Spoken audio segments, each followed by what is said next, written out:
Our very own John Hines, he caught up with former New York City Mayor Rudy Giuliani, who spoke about Bill Clinton's speech at the DNC last night. Perhaps you caught it, and the ruling to drop charges against all Baltimore officers in the Freddy Gray case we just discussed as well. Here's that.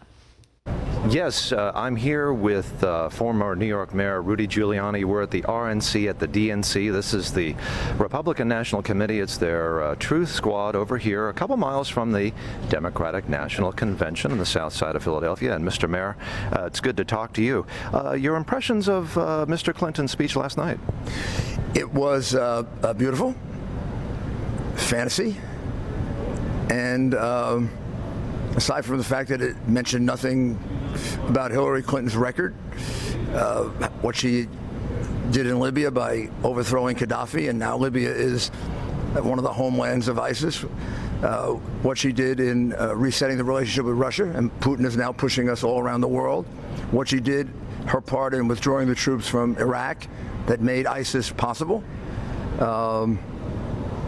and the 35,000 emails that she destroyed, and the fact that the FBI found her to be extremely careless in handling national security information.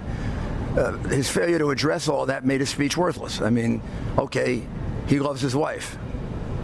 Well, I mean, that's true of millions of Americans. Should they all become president? Well, that's a good point. I was struck by the a number of times he talked about change, trying to paint his wife as a change agent. It seems like this is a change election. It's hard to make that case. She's arguably part of the current administration, even though she hasn't been in it for a while. Your comments, sir? Well, she's absolutely the opposite of a change agent. She is part of the Washington insider crew for the last 30 years.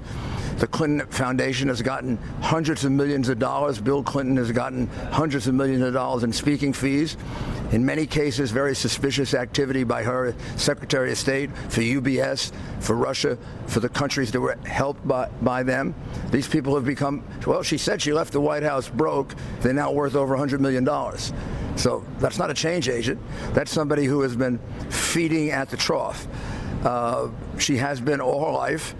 And basically, I look at her as somebody who's taken hundreds of millions, and Tim Kaine, he's like in the hundreds of thousands category. They're both Washington insiders.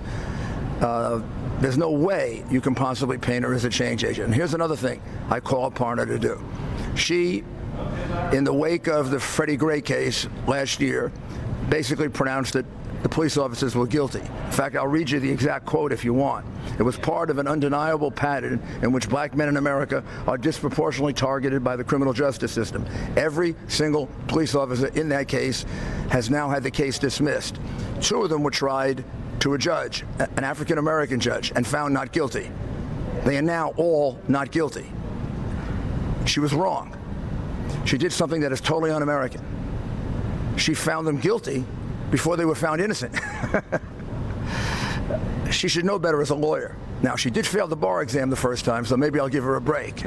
Well, cut her a little bit of slack, I guess. But I demand her to apologize to those police officers. If you're going to put all those women up there who lost their lives to police officers, and you do not put up a single wife of a police officer who's been shot and killed trying to protect us, then at least you owe these Baltimore police officers an apology. And you have to say, I was wrong to have prejudged the case. An American president, an American political official should never prejudge a case.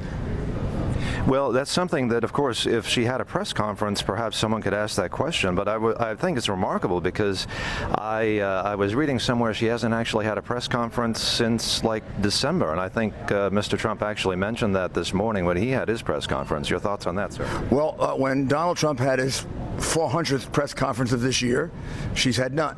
It's the difference between a man who is secure in what he wants to do for America and how he wants to change America, and how he wants to represent the outsider who is not part of this corrupt inside Washington deal that Hillary Clinton is, and Tim Kaine and Bill Clinton and all these people who have been making millions or hundreds of thousands.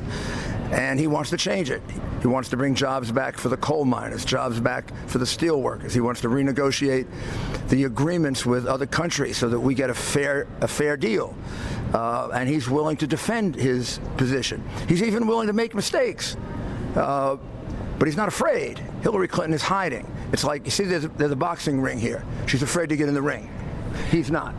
Well, that's a good point. I'm wondering, we've had a lot of tumult in the Democratic convention. It's been more dramatic, certainly, than the Republican one so far. Do you think that they'll be able to unite the Sanders supporters behind the nominee? Well, the Democratic Party has gone about 80% Sanders' way in terms of their platform. It's the most socialist platform any American political party has ever had. I still think there are disgruntled Sanders supporters, particularly those on trade, that will vote for Trump, and then a lot of them will stay home. Thank you.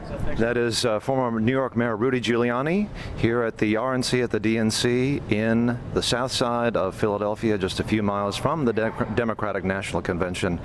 Back to you all at headquarters.